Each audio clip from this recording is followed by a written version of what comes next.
So with that, I want to again thank all of our sponsors. Thank you, particularly those of you who come from afar.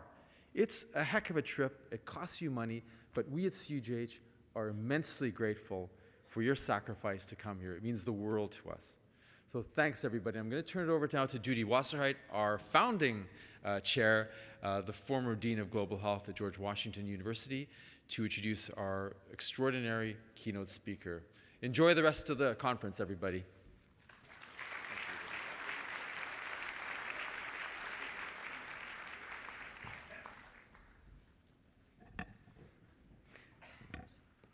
Thank you, Keith. Just for the record, there are a lot of Washingtons around here, and it's not George Washington, it's University of Washington. It's okay. There are a lot of Washingtons, but, but thank you. So, good morning, everyone. It is a tremendous honor and delight to introduce Roger Glass. Where did he go? I guess he walked over. Okay, he walked over there. Who is this year's winner of the Consortium of Universities for Global Health Lifetime Achievement in Global Health Award, which is presented, and I'm going to quote here, to an individual who has made extraordinary contributions to global health, check, a person who has gone beyond the call of duty to provide leadership that has achieved significant outcomes across research, education, implementation, and service, definitely check, and an individual who has done this internationally and within their own country, check again.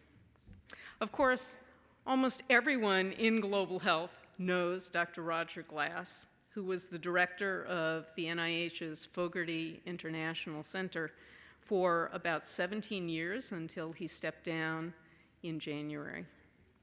Today, we want to honor and thank him for the many, many contributions that he's made, both to the health of people around the globe and to our field of global health. Roger, wherever you are. Why don't you come over? Oh, there you are. Okay, thank you. You know, with these lights. I'm glad I know where you are now. Starting with your early work on diarrheal disease at the Centers for Disease Control and Prevention, and then at the International Center for Diarrheal Disease Research, ICDDRB. You tackled the epidemiology of cholera, and then you became one of the world's experts on rotavirus, and provided critical leadership to the development of rotavirus vaccines, which has been tremendously important, among many other things. You also, during that time, paved the way for my husband, Jeff Harris, and me to follow you and Barbara to ICDDRB, and we will always be very grateful for that. Your leadership at Fogarty came at a pivotal time and helped to transform our field of global health.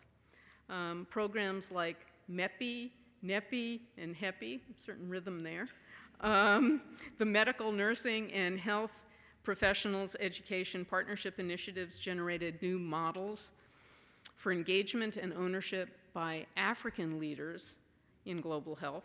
And then the H3 Africa, Human Heredity and Health in Africa initiative, and DSI Africa, Harnessing Data Science for Health Discovery and Innovation in Africa, further ramped up collaborative efforts to strengthen research capacity in Africa.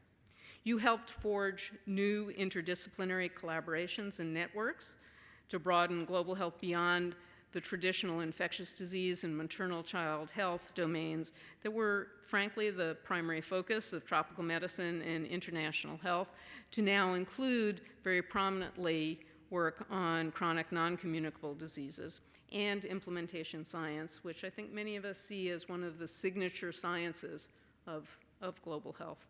Very importantly, you facilitated the development of new interdisciplinary organizations, specifically the Consortium of Universities for Global Health, so special thank you for that. And you helped diversify our global health research community.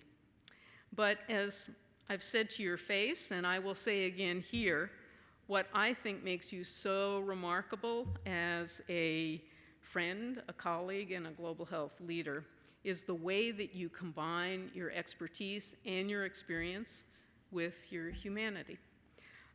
You have always amazed me with your ability to speak so many languages. I think it's 5 plus English. I struggle with just 1 or 2. But most of all, you're really fluent in the language of connecting with people.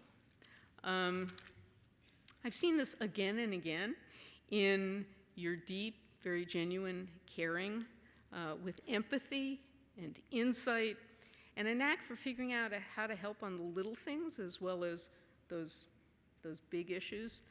I've seen it in your gusto for new perspectives and experiences, your perseverance, your resilience, your consistent positivity, and your sense of humor. I'm going to close with a very short story that I think crystallizes all of this and that I shared at the NIH celebration when Roger stepped down. One Saturday in 2020, my husband and I were hiking in a very muddy part of the Hoh rainforest on the Olympic Peninsula, and my cell phone rang. It was Roger, and he was just bubbling over about an amazing young woman from Rwanda named Claudine Humure, who had lost her parents in the aftermath of the Rwandan genocide and then developed an osteosarcoma that led to an above-the-knee amputation when she was about 12. Having audited a course at MIT and then designed her own above-the-knee prosthetic connection, she was now applying for master's programs in prosthetics, including at the University of Washington. I don't know if she applied to George Washington University or Georgetown or any of the others. But she applied. She certainly applied to UW, and she did this because she wanted to develop and then lead a prosthetics program in Rwanda. So as I slipped through the mud and actually eventually wound up flat on my rear end, I could barely get a word in edgewise because Roger was absolutely determined to do anything and everything he could to help Claudine achieve this dream of hers. He then contacted me and several others over the subsequent 2.5 years to help support Claudine, with real attention to the small details that were likely to help make her successful. Now, Claudine is going to graduate this June. She plans to do a 2-year residency before returning to Rwanda to establish that prosthetics center.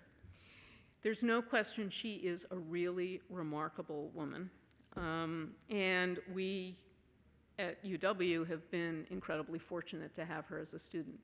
But I think this is also a perfect example of the way that this man operates. And what's so special about him. So, with that, Roger, a very big thank you and congratulations on the CUGH Lifetime Leadership Award. And now we'd love to hear what you have to tell us. Judy, that was lovely. Thank you.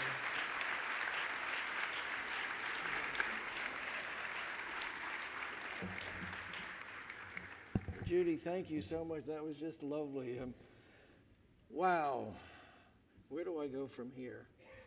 I'm thrilled to be up here today. Can you hear me okay? Bring the mic up. Is that better?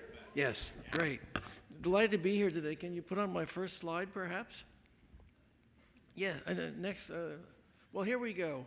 I'm delighted to be here today to accept this award. I'm really honored. And as I look at this audience, my first question is, how many of you have been touched by programs of Fogarty? Are there any fellows in the audience? You might stand up. Stand up, fellows. See all the fellows stand up. And wait. Are there any mentors? Are there any grantees or mentors who have been affected by Fogarty? Would you stand up, please? Are there any of our partners who have been affected by our board members? Keep standing, keep standing.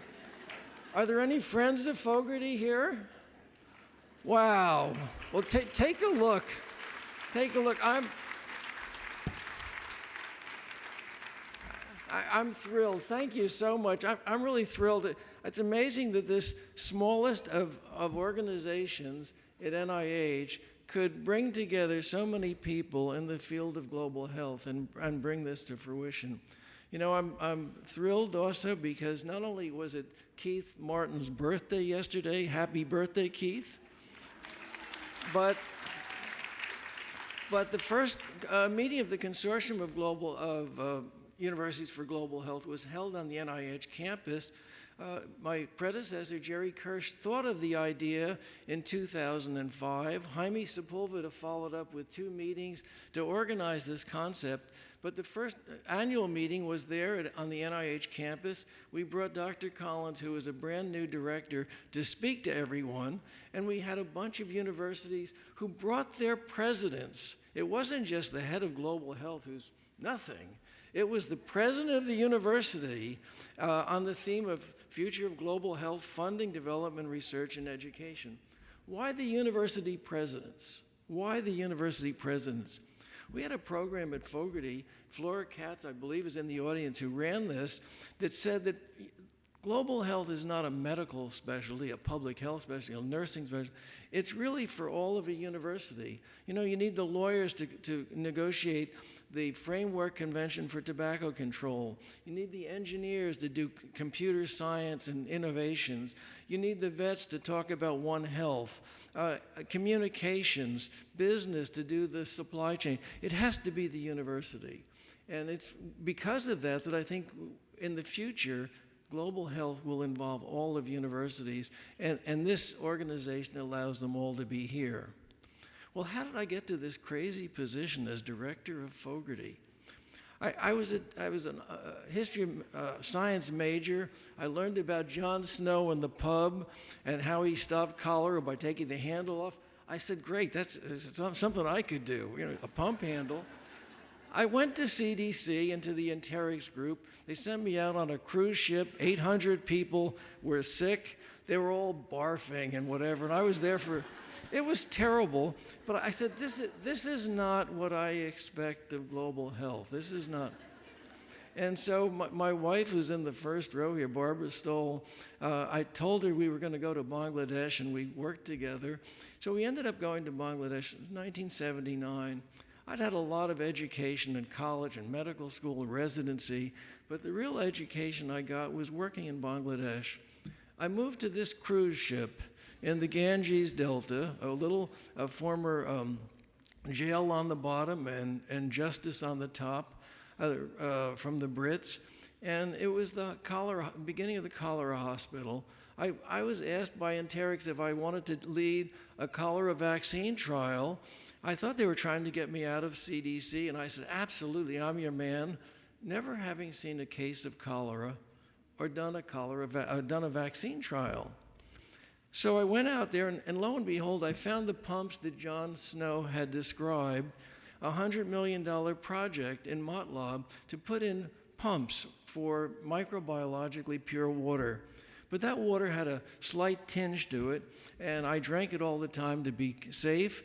No one used the water. No one drank the water. They preferred river water, it tasted sweeter.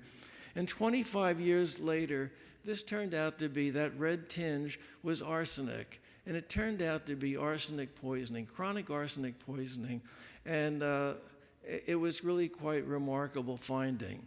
And it made me appreciate that solutions that seem obvious, like putting in wells, may not be right, and solutions that are right may not be obvious. And that really is a lesson from what you normally think you want to do. Well, cholera is the most severe dehydrating disease. A person, an adult, will lose 1 liter an hour. Just think if you lose about 8 or 10 liters, depending upon your size, you'll be dehydrated and sick and dead within a day. And here's a man who survived with 98 IV bottles of fluid. But you can't do that in rural Bangladesh. It just doesn't work. You needed something simple. And in 1968, the year that Fogarty was born, two NIH investigators working with their Bangladeshi colleagues developed and did the first trial of oral rehydration solution, oral rehydration therapy, an achievement that the Lancet said was one of the greatest medical achievements of the 20th century, a gift of science. It started with two Fogarty Fellows, if you will, the first right at the time that Fogarty started, although we didn't have an extramural program.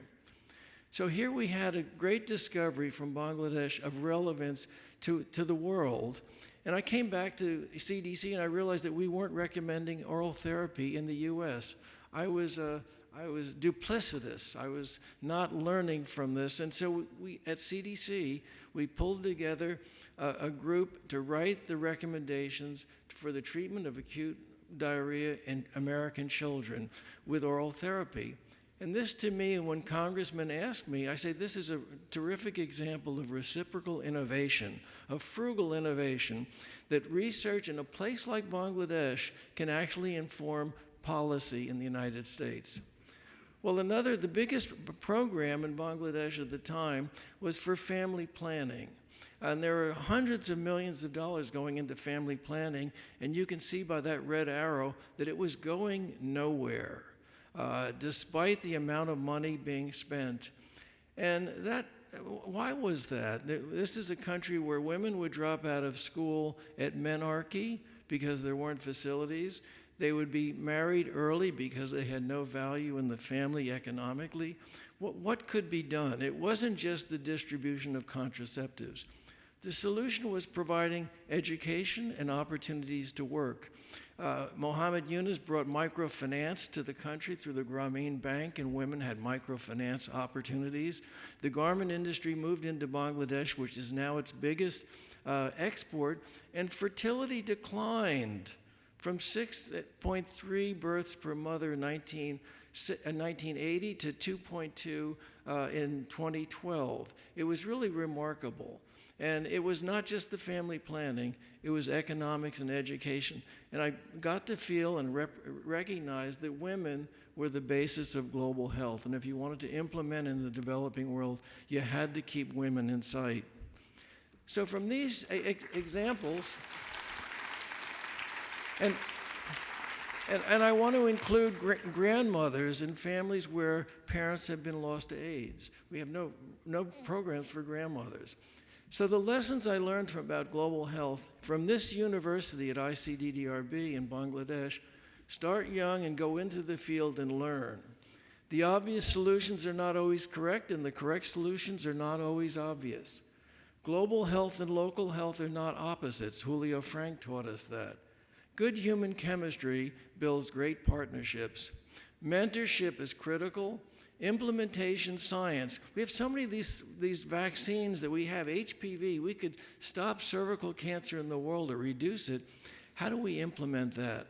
That's a real challenge, and that's a challenge suitable for research. And finally, the frontiers of science may not be at home. Take science where the problems are. So with that, I made a jump. I'll jump over my rotavirus experience to say that in 2006, I was recruited to go to Fogarty, a small institute at NIH that addresses the health challenges through innovative, collaborative programs of research that supports the advance of the NIH missions through partnerships. And John Fogarty was a bricklayer from Rhode Island who was head of the union, came to Congress for 20 years, and on the Appropriations Committee, raised the NIH budget from $34 million to $1.4 billion in his time on that committee. A man who, for more than a quarter of a century, worked to improve health and make a healthier world. He said that research is the only means we have for reducing the growing federal cost of medical care. So with that, I ended up at Fogarty. Now here's the diagram of NIH, 27 institutes and centers. Our budget, I think, is about $45 billion or 47, 27 institutes. Certainly, National Institute of Allergy and Infectious Disease and NCI, the two biggest, have global health programs, but there are 25 other institutes that barely had them. And here we are, Fogarty, with a $96 million budget. Sounds like a lot, but it's like 0.2% of the NIH budget. And the challenge was, how do we get all of NIH involved in global health? How do we get all of NIH involved in global health activities? Well, we had a strategic plan that said we were going to build capacity of institutions, networks, individuals, capacity training, stimulate innovation and implementation of programs, advance research on the prevention of both communicable and non-communicable diseases, and strengthen partnerships. And I want to say partnerships again and again. But who are our partners, especially at NIH? Well, in 2009, Dr. Collins became the NIH director, and I scratched my head. What is the basic scientist who sequenced the human genome and led that project? What does he care about global health? And then I read this article in Science of his 5 leading desires, mandates for his administration. High throughput technologies and genomics and nanotechnology, all sorts of things, expanding research into diseases affecting the developing world. Here was a partner with whom we could be catalytic in moving the global health agenda. And he was a terrific partner. And why was he a partner? Why did he care about global health so much? Well, as a young attending at Michigan, he had gone to Nigeria as a missionary doctor, spent about 6 months, and while he was there, he was just touched by the people, the dedication, the problems, and he also found the first patient, 40-year-old person with diabetes who was thin, an unusual presentation. And from that patient, he came back to NIH and identified the first gene for diabetes. And that's been the focus of his research, his personal research, since that time. It was from that international experience, taking science where the problems were. And he looked at the genetic disorders around the country, and we all have genetic disorders within our genome. And he said that, while we have groups around the world with these unusual diseases, America is a melting pot.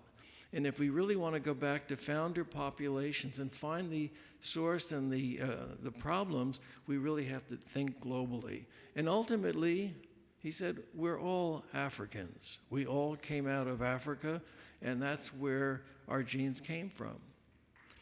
So, with that, in 1987, AIDS was devastating the United States. It was a huge problem, and the third International Conference on AIDS was hosted in Washington, D.C. Ken Bridboard, and I don't know if Ken is here today, but if he is, he was at Fogarty, and he said, we have to get some money to start thinking about AIDS globally. This is not just a U.S. problem, but it's going to be a global problem. And Keith, you gave him last year the Distinguished Leadership Award from CUGH at the last meeting in 2019 for his work to set up the extramural program at Fogarty with a $4 million grant. Well, from that AIDS International Training and Research Program that was begun by Ken and Fogarty, we turned out a generation of leaders in HIV who have been with this, and many of you are in the audience today. I hear David Serwata and Nelson Suancambo are here, Patty Garcia, and many others. But this is not only important because you're leaders there in research, but also when Tony Fauci set up PEPFAR with President George Bush, he wanted to call upon some people from the field who actually knew what was going on. Who did he call upon? Well, he called upon Bill Popp in Haiti, because in the U.S. it was a problem of Haitians. He called upon Slim Abdul Karim and Peter Mugenye, because they had huge experience with AIDS in their situations. So it was huge. So it was Fogarty trainees who helped and were trained to support the PEPFAR program. And it's been on the back of HIV/AIDS that global health has expanded beyond our wildest imaginations and really led us to understand the connectivity of all of us. And most recently, John and Kangason, a trainee of the ATRIP program of Art Reingold at the University of California, Berkeley, became the ambassador for PEPFAR, another Fogarty alum in a leadership position. Investing in people may be the best investment we make in global health. Well, these people have had breakthroughs in almost every major breakthrough in HIV research. They've remained in country, they've built research groups, they've funded themselves, they've supported their institutions. They've been absolutely incredible. And when I took Francis Collins to Makerere, and I think there are a few people here from Makerere, he put his arms around these three women, 20, 30, and 40 years of age, who had all benefited from research done by AIDS researchers in Uganda. The youngest woman on his right, I guess, 20 years old, electrical engineer, born with HIV, went through 7 clinical trials to go from 18 pills to 1 pill a day, normal life expectancy, and you can see she's glorious. You'd be happy to have her as your daughter. The second woman was married. When she went to deliver her first child, she found that she was HIV positive, unknowingly, just with her one husband, and they were put in a clinical trial of PMTCT. The child came out HIV negative. She found another husband who was HIV negative, and they had 2 more children, and she's a healthy woman on treatment. And the third was a 40-year-old woman who took part in the microbicide trials and the PrEP trials, and I think Myron Cohn is here, who did those trials, and she was protecting herself. All of those interventions came from research done in Uganda. What has Uganda contributed to global health? A huge amount, and here we see it here. And just recently, I was in Cambodia visiting in February, and in going, I said, well, let me find out who some of the Fogarty trainees are. There were 24 trainees in this program from the program of Roger Deedles at UCLA. These 13 of them came for dinner with me on a moment's notice. They were leaders of the rector of the University of Health Sciences, the head of the Institute of Public Health, the head of the AIDS Commission, the WHO office, the National Microbiology. These were leaders who were trained through this program over the years. An amazing contribution to global health that's quite silent unless you look at where they came from. So we've had at Fogarty really a whole bunch of training grants, loads of scientists. We can't really count them adequately, but infectious diseases, chronic diseases, the NCDs, mental health, informatics, implementation science, brain across the life. But the most important thing as to be catalytic, here we are, we got 0.2% of the NIH budget. We've gotten 88% of our grants to be co-funded by other institutes who see value in the research that we were promoting. So our extramural program has a whole panel of programs to build the pipeline of young researchers and career researchers as they grow. And this is for both US and foreign postdocs. Amazing programs. And one of our programs, and we're celebrating at this meeting the 20th anniversary of our Fellows and Scholars program, now called Launch, and we'll have 4 sessions tomorrow here. But here's a consortium where we took young people who are medical students and postdocs are in fellowship. They're now in 7 consortium involving 28 universities. They get 5 years funding. And the aim is to take young students for a 1-year mentored research experience in a lower middle income country on any problem in global health. And we've had geneticists and dermatologists and engineers. We even had a landscape architect thinking about global health issues. Today, half of those grantees are funded by other institutes who see value in training their people in global health. And we have now over 100 fellows a year in the program. Let me give you an example of one fellow who may be in the audience, Satish Gopal. He's now head of the Global Health Program at NCI. Satish went to Malawi as a Fogarty Fellow for a year. He stayed 7. While he was there, he wanted to build a program in cancer, and he brought other Fogarty Fellows to help him. He brought a pathologist back from South Africa who was from Malawi.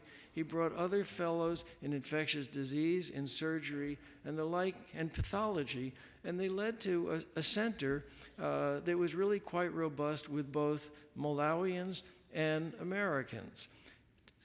They were so robust that when the country decided to put a national cancer hospital in Malawi, they built it right next to the UNC project so they'd have the labs immediately accessible. What an amazing contribution made by one Fogarty Fellow over a period of time and led in the program of UNC with Mike Cohn. So I think that's just a demonstration of what one person can do with time and with support and through mentoring of the next generation of young people. We were asked by my board, well, what are we doing for COVID? You know, we don't respond like CDC to go out to the field and send a team to do it. Here we have Jessica Manning, who I think is here today. She was a Fogarty Fellow in Mali, passionate about malaria. She went on to become an intramural scientist at NIAID, and then decided she really wanted to go back and do something in the field in Cambodia. So she set up a lab that I visited in February, and you can see these young investigators that she's training, masters in biology, training with state-of-the-art techniques to address some of the epidemic diseases in Cambodia. And that group was one of the first to identify COVID outside of China, documenting the spread of the disease beyond its borders and the likelihood that this would become a pandemic. So an amazing early contribution. And then Dr. Sikoleli Moyo, who's also in the audience today, in Botswana. He trained as a Fogarty Fellow, then went to Harvard with Max Essex, and went back, and he was the first one to identify the Omicron strain in Botswana. While the people were from South Africa, he was available and able to identify specimens from travelers to Botswana, and it really showed us the value of investing in people and in partners. And he was criticized royally, meanly for this because the South Africans said this was going to change their air traffic patterns in tourism. So there we are. And another group, here I show Evelyn Tsai, a rheumatologist. Has anyone ever heard of global rheumatology? We got the National Institute of Arthritis Musculoskeletal Disease to pick up Evelyn Tsai, who went to Beijing and worked with Yulin Chow, who's here in the audience, a cancer researcher who trained at NIH and at Hopkins. And there you see Howard Varmus sitting with 8 Fogarty Fellows, 4 Chinese, 4 Americans, and he was reviewing the research that the fellows were doing with Yulin. This is true collaboration of the best sort. Americans and Chinese postdocs studying together through a Fogarty program with terrific mentorship on both sides. Not only that, but Evelyn's husband met her husband through a Fogarty program, and he's actually published about his specialty on imaging in patients with rheumatic disease, rheumatology in China. So here we have a real spin-off, an additional spin-off. Think about the return on investment, okay? I mean, it's a twofer, and they're going to be doing global health research for their careers. So going back to how can we be the smallest institute and really mobilize resources? Here's a program that Kathy Michaels set up, a neuroscientist. Anybody ever hear about global neuroscience? Not an easy. Well, Kathy got together 9 neuroscience institutes at NIH and got them into the room and said, we're going to put out at Fogarty a bunch of baby grants, R21s, 2 or 3 years, a little money to see what we can find and explore in the developing world. From A to Z, we had topics from fetal alcohol in South Africa and Russia to Zika and Huntington's, Korea, and Alzheimer's and the like, cysticercosis in Peru, all of which have implications in the United States. An amazing program. And after the 20-year evaluation is this year, and what we found is that while Fogarty invested 62 of these baby grants, 62, over 130 were issued by all the partners. They saw value in these grants, and there were over 110 R01s that were not done by Fogarty, but by the other institutes because they saw value in looking and working in these countries on programs of neurologic science. In fact, in January this year, here's a symposium at the Neurologic Institute in Lusaka, where through this program, there were 9 locally trained neurologists, there are 9 NINDS research projects in stroke, malaria, HIV, epilepsy, and TBI. The stimulus were grantees and a board member, Gretchen Burbeck from Rochester, and Deanna Saylor from Hopkins, who have been working there for years, training grantees, both Zambian and US. We had from NINDS Richard Benson and Stacy Chambers at this meeting, Anja Hayes, our own neuroscientist from Fogarty. And look, and this is a gathering of an Institute of Neurology. And I just learned that following this meeting, the head of the school said we're going to dedicate a floor of our hospital to neuroscience and neuroscience patients. We also had one of our first neurosurgical fellows go for a year of mentored research in Zambia. So it's quite amazing. Is this neuroscience important? Well, the most important disease in the US in our future, in aging, is going to be Alzheimer's disease. And we actually funded research in Colombia on a cohort with a very high prevalence of Alzheimer's disease that was early onset and rapid progression. Francisco Lopera teamed up with Ken Kosek, now in Santa Barbara, but then at Harvard, to trace this cohort that came from a single woman who migrated to the States in the 1700s. You can see that profile, and they found a single gene responsible for Alzheimer's. And by the rapid progression and early onset, this group could be used to study biomarkers and to do clinical trials of disease. A clear advantage for the United States to think about this most demanding problem for our future, global neuroscience. Well, another area that's really spun out is mobile technology. We tried to make this an NIH-wide program, but it didn't fly. But we started our own program, and in the first year, we had over 100 applications for grants. We were blown over. That's more than we ever get. And since that, you can see that we've had all kinds of grantees, but 34 of them have gone on to R01s.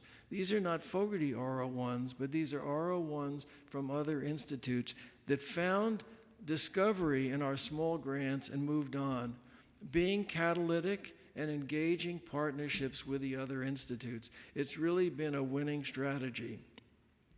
So then I have to come down and say that in 2017, we were challenged. We had a problem in January, and I thought that's when I lost some of my hair. And those of you who knew me before, let's see. We had a problem. I think they say Houston, but it was Bethesda, I guess. I won't say anything more. I won't say anything more about the about the problem. But cutting collaborations would not put America first, and working in certain countries with bad names I can't name, so be it. How are we going to get out of this? And this is where that investment in CUGH, in these partnerships, was absolutely essential. Stan Vermund, who's in the audience, was a god amongst men. He teamed up with John Fogarty's daughter, Mary Fogarty McAndrew, a passionate advocate for Fogarty, and met with Rosa DeLaura on the Appropriations Committee. And she posed a question to Tony Fauci of what would happen if Fogarty was destroyed or dismantled. And lo and behold, we regained our life. Thanks, I could use that. And the next year we had our 50th anniversary, a joyous celebration. Tony put the green bow tie of John Fogarty on my neck. Senator Jack Reed spoke. Richard Horton from the Lancet was our keynote. All of our partners came and celebrated. Here you see Peter Kilmarks leading the tribe, and Walter Koroshetz in neuroscience. Keith Martin was there speaking and asking questions, and so many of our friends. It was a joyous occasion. You know, survival is a wonderful thing to celebrate, especially when you were a near-death solution. And partnerships, strong partnerships. And here's the advocacy group that grew up around us was unbelievable. Karen Goralewski at the Trop Med, Mary Woolley, Mary Fogarty, Keith Martin, Jamie Nishi, all kinds of people came out of the woodwork, including our grantees. Well, we went from being obscure at that time, and my communications people said at the beginning not to raise the flag for Fogarty because taxpayers would not want to know that their tax money was going abroad. But with this, we got new strength. First we got a communications boost, and you can see here that our communications, our subscribers went skyrocket. Over 120,000 people watching our news and following us, really starting from that event. It was a boon for communications. We also had a database to talk about where in the world we're investing our money from NIH, and that's expanded. And Peter just mentioned about documenting partnerships and publications. We got a voice to be able to speak on things such as decolonization and democratizing global health. And there you see Nalini Anand and Ann Puderbaugh, who were behind this effort. We got our fingers into the Directors Common Fund. Remember, I'm the associate director. I was the associate director for global health.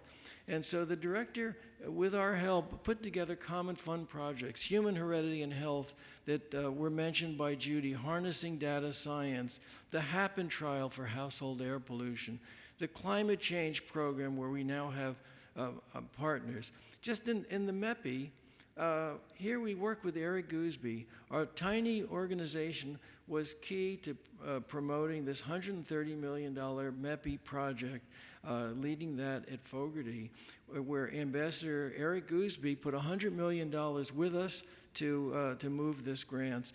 13 grants in 12 countries, grants going directly to the countries, not to the U.S. investigators, but to the countries. Data science that was mentioned, and that was really terrific. Sumi Swaminathan hailed this for health data being needed in low and middle income countries, a former Fogarty trainee. DSI, the data science program, $78 million with all kinds of diagnostics, climate change initiative that we're involved with, implementation science. So we've had the common fund projects that have been huge, much dwarfing the Fogarty budget, implementation science that we see as such an important activity to move actions and discoveries into practice. And we joined the Global Alliance for Chronic Disease. So we're not going to have a PEPFAR for the chronic diseases, for the NCDs, but we could join with others to have a bigger network of research activities funded together so we could create a global consortium for the NCDs. And here you see 11 partners with this activity. They put out over $250 million of grants. It's the low, middle income countries, like in Africa at the top, who share the biggest change in the burden of disease and score least on the ability to address them. And here are the calls that have had for cancer, diabetes, lung disease, and the like. And we brought people on campus to talk to us. And from these talks that we've had, we have this partnership with the Wellcome Trust that was the Human Heredity and Health with $100 million from each side, and a partnership with Bill Gates where we've had an annual meeting with the Gates Foundation on 11 streams of research. So Fogarty, we're represented here tomorrow at a whole bunch of activities. Value of global health in academic centers, I think, should be obvious to all of you here. It recruits amazing people, it sensitizes staff, it enhances our skills and abilities to work internationally. It brings in many schools on campus, it advances innovation, it broadens our perspective and new ideas. It's just a great thing to do. So, globalization of the 21st century, we have a whole different portfolio of problems than we had 20 years ago. Aging populations, health equity, pandemics, climate change, these are all before us and challenges for the 21st century. It's going to be Fogarty and people trained in global health who will be best able to handle these. It's a different portfolio than we had at the beginning of the century. So I'm up here today, and if I'm being congratulated and honored, it's really because of the incredible, amazing, small, mighty, nimble, friendly, diplomatic, creative, dedicated, and impactful team that we have at Fogarty. And I think all of the Fogarty people who are here, just stand up and get a round of applause because you're the ones who have made this happen.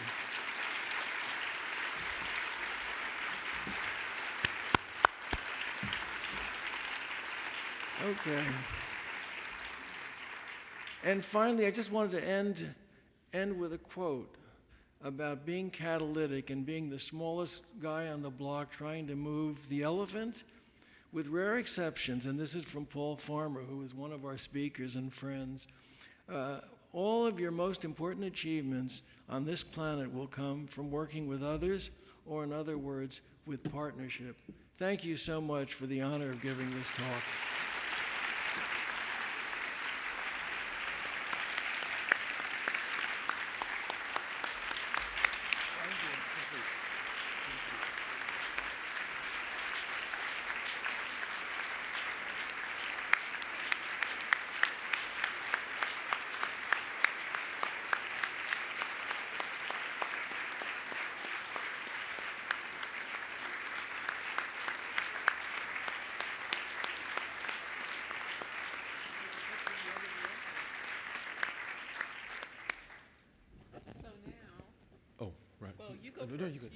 No. So Roger, I think what you heard here today, there's one thing to have genius and brilliance and to be able to have all of that within one person. But to apply that requires a whole other set of qualities. I think, folks, what you have, Roger, are immense resources of courage, compassion, dedication, and a love of other people.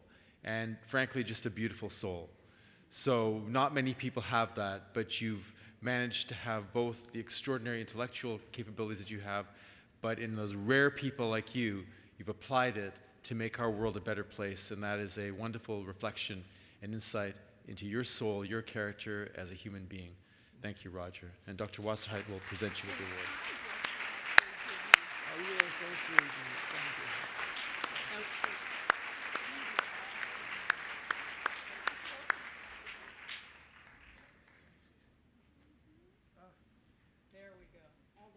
All the world in my hand.